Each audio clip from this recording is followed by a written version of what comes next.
Properties of cardiac muscle. First property is excitability.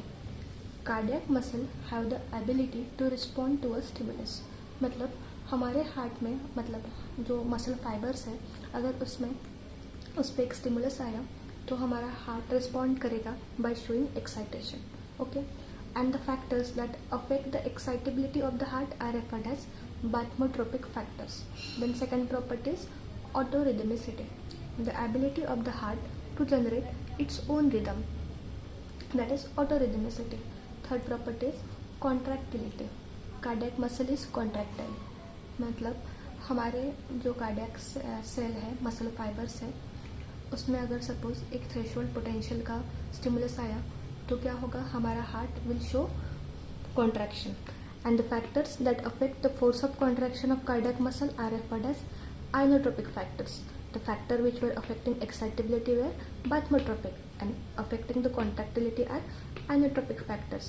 Fourth property is conductivity. Cardiac muscle conducts electrical impulses. ये हमारा cardiac muscle fibers हैं and they are interconnected by this intercalated disc. And what this intercalated disc will do?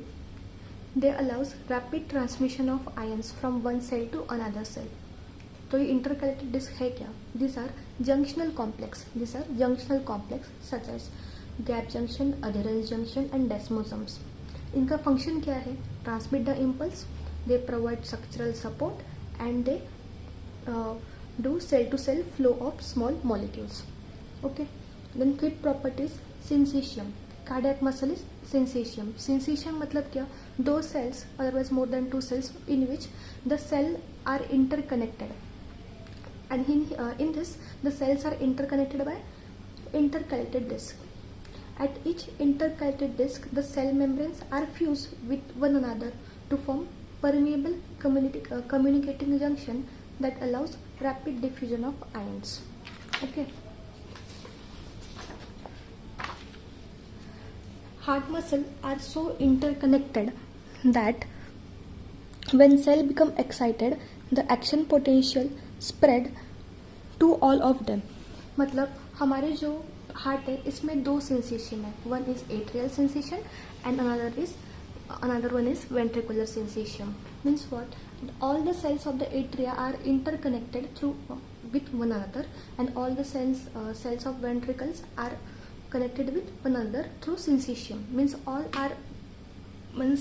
all the atrial cells form one syncytium and ventricular cells form one syncytium and they are connected to they will connect with one another and impulse will conducted between atria and ventricles through AV bundle, that is atrioventricular bundle.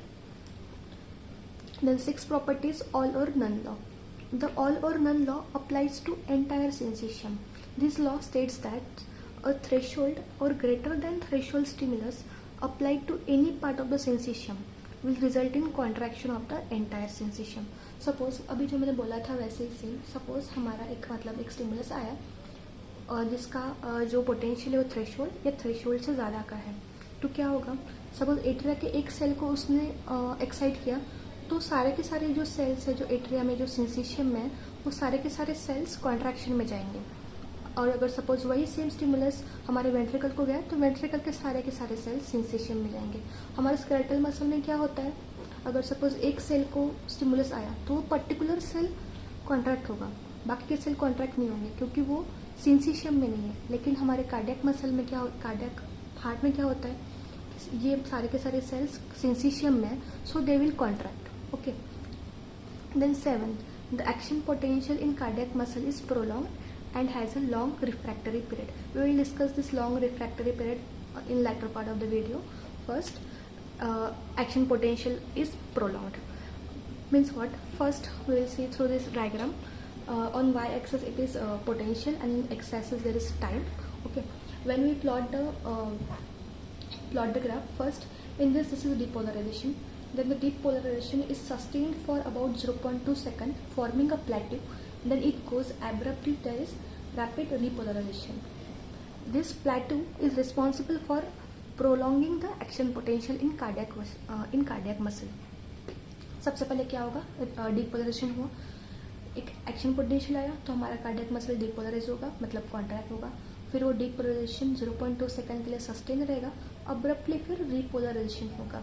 Okay, और ये जो रहता है depolarisation, ये 0.2 second के लिए रहता है और वो प्लेटू एग्जिबिट करता है। Okay, this plateau causes ventricular contraction to last 15 times longer in cardiac muscle compare to skeletal muscle. इस प्लेटू की वजह से जो हमारा वेंट्रिकुलर कॉन्ट्रैक्शन है 15 टाइम्स मोर लॉन्गर है हमारे कार्डियक मसल से compare to skeletal muscle. Okay, then we will see refractory period. What is refractory period? First we will see definition. Refractory period, it is an interval of time during which a cardiac muscle cannot re-excite an already excited area of cardiac muscle. Suppose ये हमारा मतलब ये heart है, ये 4 chambers है.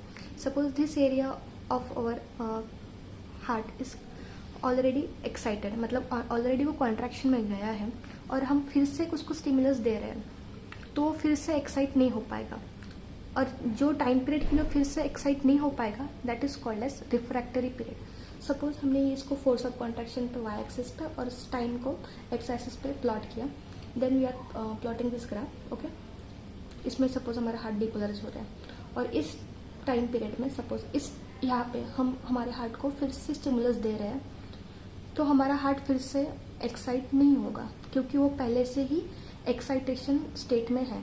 और ये जो टाइम पीरियड है इसको हम बोलेंगे refractory period. Refractory period of atria कितना है 0.15 सेकंड और वेंट्रिकल्स का 0.25 टू 0.30 सेकंड। ओके, देन अभी ये प्रॉपर्टी की वजह से क्या हो रहा है, हमारा जो ऑलरेडी एक्साइटेड हार्ट है वो फिर से एक्साइटेशन में नहीं जाएगा, मतलब हमारे हार्ट की एनर्जी सेव हो रही है, मतलब हमारा हार्ट फटीक नहीं हो रहा है।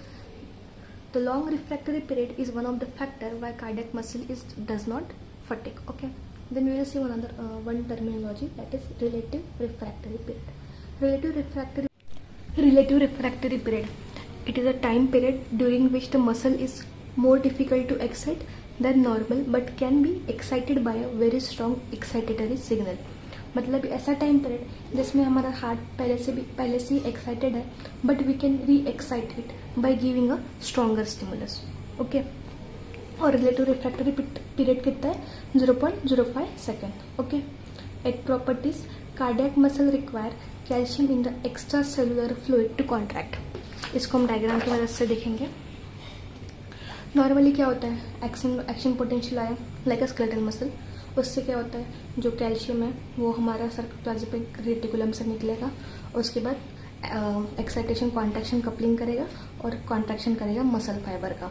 लेकिन हमारे हार्ट में सेकंड मैकेनिज्म भी होता है, उससे क्या होता है जब भी एक्शन पोटेंशियल आया तो जो भी एक्स्ट्रा सेलुलर फ्लूइड में कैल्शियम है वो टी ट्यूब्यूल से डिफ्यूज होता है और फिर यहाँ पे जो राइनोडिन चैनल्स हैं हमारे टी ट्यूब्यूल में उसमें से उससे क्या होगा कैल्शियम, फिर वहाँ से कैल्शियम की एंट्री होगी, फिर कैल्शियम हमारा ट्रिगर होगा सार्कोप्लाज्मिक रेटिकुलम में का जो भी कैल्शियम है, उसके बाद वो कैल्शियम हमारे सेल में आएगा और फिर एक्साइटेशन कॉन्ट्रैक्शन कपलिंग करेगा और कॉन्ट्रैक्शन ऑफ मसल फाइबर करेगा।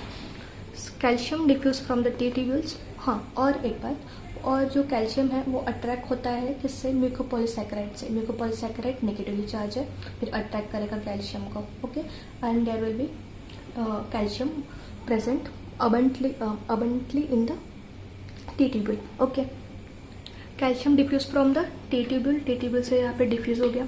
Open the calcium channels of the T tubule, activate the ryanodine receptors, then trigger the calcium release of triggers release of calcium into the sarcoplasm and causes contraction. Okay, then ninth property is cardiac muscle contraction is dependent on the initial length of muscle fiber, that is Frank-Starling law.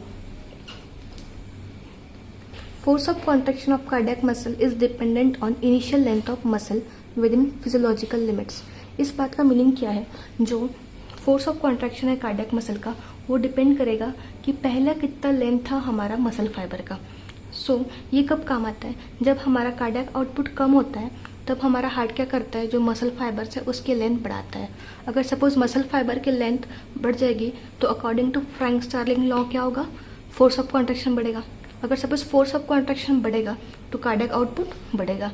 Then we will see what is preload and afterload. Preload, the degree of tension on the muscle when it begins to contract. It is also called as end diastolic pressure. Suppose ये हमारा heart का chamber है. इस diastole में क्या होता है, हमारा हार्ट फील होता है, ब्लड से पूरा फिल हो जाता है. तो अगर डायस्टोल में हमारा हार्ट पूरा ब्लड से फिल होता है, जो मसल फाइबर मसल्स है, अगर कोई चीज़ में हम सपोज बलून है उसमें हम हवा भर रहे हैं, तो उसमें जो वॉल्स है, वॉल्स में क्या हो जाएगा, वॉल्स में टेंशन आएगा. वैसे ही हमारे जो हार्ट है उसके वॉल्स में टेंशन आएगा. तो वो जो टेंशन है उसे हम बोलते हैं प्रीलोड. और टेंशन कब आ रहा है, बिफोर द कॉन्ट्रैक्शन. ओके, और जो वो टेंशन है उसको हम बोलेंगे preload. And what is afterload, the load against which the muscle exerts is contractile force is called as afterload. मीन्स ये हमारा चैम्बर है, इसमें पूरा ब्लड हमने अभी पूरा भर चुका है, तभी हमारा हार्ट क्या करेगा, कॉन्ट्रैक्ट करेगा. और हमारा हार्ट क्या करेगा, कॉन्ट्रैक्ट करेगा. तो जो लोड के अगेंस्ट हमारा हार्ट कॉन्ट्रैक्ट हो रहा है उसे हम बोलेंगे आफ्टर लोड. मतलब जो रेजिस्टेंस हमारे हार्ट को ओवरकम करना पड़ेगा ताकि ये जो ब्लड है उसको वो बाहर इजेक्ट कर सके, that is called as afterload. The resistance the heart muscle has to overcome to eject blood during systole is called as afterload. Then the 10th property is cardiac muscle does not fatigue. हमने पहले ही देखा था कि long refractory period होने की वजह से हमारा हार्ट जल्दी फटिक नहीं होता है. Then our heart has rich blood supply, then undergoes aerobic metabolism, so lactic acid accumulate होगा ही नहीं, so it will not cause fatigue. Then our cardiac muscle is also rich in mitochondria. So that's all. Thank you.